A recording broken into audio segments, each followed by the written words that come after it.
पवार साहेब, व्यासपीठावरील इतर मान्यवर तसेच या कार्यक्रमास उपस्थित सर्व बंधू भगिनींना माझा सादर प्रणाम।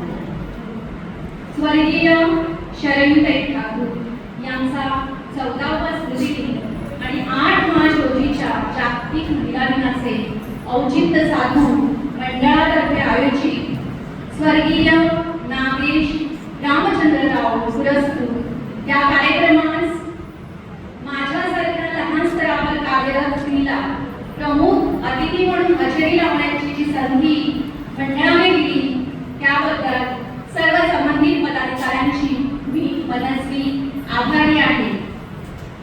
विशेषतः माझं नाव सुचवणाऱ्या आमच्या लाडक्या औचिताई यांनाही मी धन्यवाद देते। आयुष्याच्या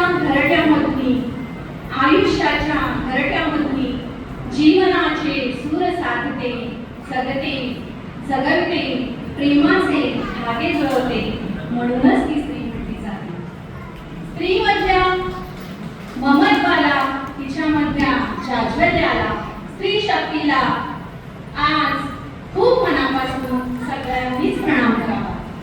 ती आहे म्हणून जग आहे असं म्हटलं तर वावगं ठरणार नाही। बघा ना, आजची स्त्री ही घरातही काम करते, ती बाहेरही काम करते। ही दुहेरी भूमिका ती खूप छान पद्धतीने साधते। ती कुटुंबाचा जसा कणा आहे तसा ती समाजाचाही कणा आहे। आणि तिचा वावर कोणतं असं क्षेत्र आहे जिथे स्त्रीचा वावर नाही? आठवा पाहू, मोठ्या मोठ्या पदावर अधिकाऱ्यांचं कर्तव्य ती ठामपणे बजावते। पोलिसांचं कार्य तेही ते करते। सत्रक्षणार्य फलवितरण आहे असं म्हणताना वाईटाचं निर्गालन करणे हे तिला खूप छान पद्धतीने समजायला मिळते। आपण बघतो स्त्रीने उत्तुंग भरारी घेतली, ही तिची उत्तुंग भरारी पाहून अभिमानानं फूल भरून घ्यावं। पण दुसरीकडे चित्र काय आहे? कडागाळात, खेड्यापाड्यात, दुर्गम भागात तिथल्या स्त्रीपर्यंत हे स्त्री मुक्तीचे वारे खरोखरच गेलेत का? खरोखरच पोचलेत का?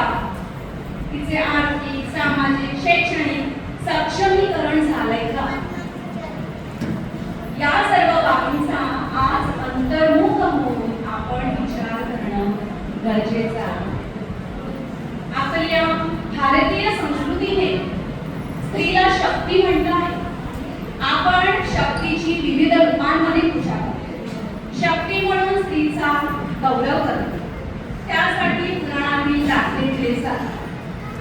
पण हा सारा गौरव स्वप्नरंजनाच्या पातळीवर असतो। भूतकाळाकडून वर्तमानाचा विचार करण्यापेक्षा भविष्य काळाचा वेध घेत पुढे जाणे गरजेचे असते। स्त्री पुरुषाच्या आधाराशिवाय उभीच राहू शकत नाही अशी कल्पना अजूनही आपल्या समाजात आहे। ती अबला आहे, ती दुर्बल आहे असं फार पूर्वीपासून तिच्या मनात अगदी ठासून भरलेलं आहे। मग ती कोणताही स्वतंत्र निर्णय कसा घेऊ शकणार? स्त्री ही घराच्या उंबरठ्याच्या आतच असायला पाहिजे। तिने फक्त चूल आणि मूल एवढंच पाहिलं पाहिजे असे काहींचे मत आहे। पण हे योग्य आहे का? वैदिक काळामध्ये स्त्रीला समान दर्जा होता, त्यानंतर तो खालावला। समाजाने स्त्रियांना खालच्या स्तरावर ढकलून दिले। मुघल काळामध्ये पडदा बंद झाली, त्यानंतर त्या स्त्रियांना बाहेरच्या जगाचे दरवाजे बंद करण्यात। परंतु आता मात्र 21व्या शतकाला सामोरे गेलेल्या स्त्रिया प्रगतीच्या शिखरावर आहेत, परंतु त्या स्त्रिया नगण्य आहेत। या उलट बळी जाणाऱ्या स्त्रियांची संख्या जास्त आहे। समाजातील वाढता चंगळवाद, पैशाला अवास्तव महत्व, यामुळे बालिका भ्रूणहत्या, हुंडा पद्धती या प्रवृत्ती बळावून स्त्रियांच्या अत्याचाराला चालना मिळत आहे। महिला कितीही सुशिक्षित असल्या तरी करिअर करण्यात त्यांना अनेक अडथळे येतात। छत्रपती शिवरायांच्या विचार, राणी लक्ष्मीबाई, अहिल्याबाई होळकर अशा शूरवीर स्त्रियांच्या भूमीवर त्यांच्याच कुळातील सावित्रींच्या लेकीवर होणारा अत्याचार पाहताना मन सुन्न झाल्याशिवाय राहत नाही. स्त्रियांवरील हे अन्याय दूर करण्यासाठी भारतीय घटनेने अनेक कायदे केलेले आहेत, परंतु असे असतानाही स्त्रियांना संरक्षण मिळत नाही. आधुनिक तंत्रज्ञानाने नवीन प्रश्न समाजापुढे निर्माण केले आहेत, जसे की गर्भजल परीक्षा. या तंत्राने तर स्त्रीच्या अस्तित्वावरच घाव घातला आहे. असंख्य कळ्या जन्माला येण्यापूर्वीच खुडून टाकल्या जात आहेत. 100 अत्याचाराच्या घटनेपैकी एखाद्या गुन्ह्यातच गुन्हेगाराला शिक्षा केली जाते. आणि स्त्री ही आर्थिकदृष्ट्या परावलंबी असल्यामुळे ती कोर्टाची पायरी देखील चढू शकत नाही. शिक्षण हा स्त्रीच्या सुधारण्याचा पहिला टप्पा आहे. त्यामुळे तिला सामाजिक जाणीवा कळतात, तिला कायद्याचे ज्ञान होते, तिला हक्काचे ज्ञान होते, तिला अधिकारांचे ज्ञान होते, तिचा आत्मविश्वास वाढतो. परंतु अशी शिक्षित स्त्री सुद्धा सामाजिक पाशवी शक्तीची गुलाम होताना पाहायला मिळते. म्हणूनच स्त्रियांवरील हे अन्याय, हे अत्याचार दूर करण्यासाठी सामाजिक स्त्री संघटनांची आवश्यकता आहे. या सर्व बाबींचा विचार करून शासनाने स्त्री सबलीकरणाकरिता स्वतंत्र धोरण आखले आहे. कायदेशीररित्या तिला समान हक्क दिलेले आहे. त्यांच्या आर्थिक विकासाला चालना मिळावी म्हणून सर्व कागदपत्रात स्त्रियांचा अंतर्भाव होईल अशी काळजी घेतली आहे. कृषी क्षेत्रात अतिरिक्त अनुदान व 100% अनुदान त्याची अतिशय सूट दिलेली आहे. त्याचप्रमाणे 12वी पर्यंत मुलींना शिक्षण मोफत केले आहे. शाळेतर्फे त्यांना मोफत पाठ्यपुस्तके, त्याचप्रमाणे गणवेश, सायकल, शालेय पोषण आहार इत्यादी सोयी सुविधा पुरवल्या जातात. त्याचप्रमाणे आरोग्यामध्ये प्रामुख्याने गर्भवती महिलांना व त्यांच्या मुलांना मोफत औषधे आणि पूरक आहार दिला जातो. सबला योजनेमध्ये 11 ते 18 वयोगटातील मुलींसाठी शासनाने चांगल्या योजना राबवलेल्या आहेत. त्याचप्रमाणे प्रियदर्शनी योजनेमध्ये शिक्षण घेणाऱ्या मुलींना हॉस्टेल आणि प्रवासाची व्यवस्था करून दिलेली आहे. शासनाने बेटी बचाओ ही योजना सुरू करून महिला स्त्री सबलीकरणासाठी एक अतिशय महत्त्वाचे पाऊल उचलले आहे.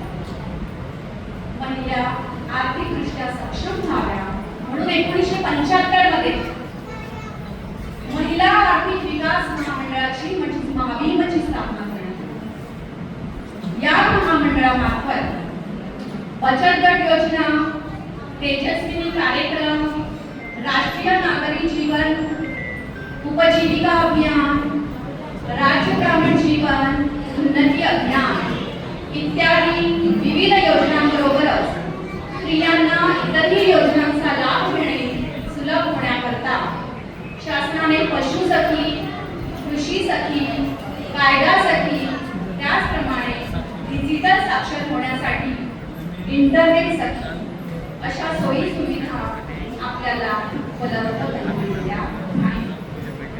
शेवटी माझ्या सगळ्यांना एवढंच म्हणेन की प्रत्येक स्त्रीने तिच्या आरोग्याकडे लक्ष देणे गरजेचे आहे. शिक्षणाची कास शेवटपर्यंत सुरू नये. छोट्या छोट्या हक्कांसाठी लग्न सुरू. कुटुंबातील मुला मुलींवर संस्कार करताना सुरुवातीपासूनच त्यांना समानतेचे धडे दिले गेले पाहिजे. त्याचप्रमाणे मुलीला आपण आर्थिक सक्षम बनवले पाहिजे. लवकर लग्न करून आई होण्याची जबाबदारी मुलीवर टाकणं टाळलं पाहिजे. हुंडा पद्धतीला ठाम विरोध केला पाहिजे. स्त्री भ्रूण हत्या रोखली पाहिजे. आपण आपल्या मुलीला जसा आधार देतो तसा सुनेलाही सक्षम बनवली पाहिजे. तिला सपोर्ट केला पाहिजे. प्रत्येक स्त्रीने दुसऱ्या स्त्रीला मदत करणे गरजेचे आहे. प्रत्येक मुली एकमेकींचे हातात गुंफून पुढे जाऊन अन्यायाला वाचा फोडण्याचं काम केलं तरच सर्व महिला चांगल्या प्रकारे आपलं आयुष्य जगू शकतील. सरते शेवटी माझ्या वाणीला विराम देताना मी एवढंच म्हणेन, अंधाराच्या फलकावर प्रकाशाचा वेध घे, अंधाराच्या फलकावर प्रकाशाचा वेध घे, सामर्थ्याच्या शस्त्राला अस्मितेची धार, सामर्थ्याच्या शस्त्राला अस्मितेची धार. दास्याच्या शृंखलांना विवेकाने साधले, दास्याच्या शृंखलांना विवेकाने साधले, परंपरेच्या वेदनांना कंठामधून वाटले, परंपरेच्या वेदनांना कंठामधून वाटले. उद्याच्या भगिनींना स्वातंत्र्याची भेटले, उद्याच्या भगिनींना स्वातंत्र्याची भेटले. मैत्रिणींनो, आज 23 मार्च म्हणजे शहीद दिवस आहे. परदास शृंखलातून मातृभूमीची सुटका करण्यासाठी ज्या क्रांतिकारकांनी आपल्या प्राणांचं बलिदान केलं त्या क्रांतिवीरांना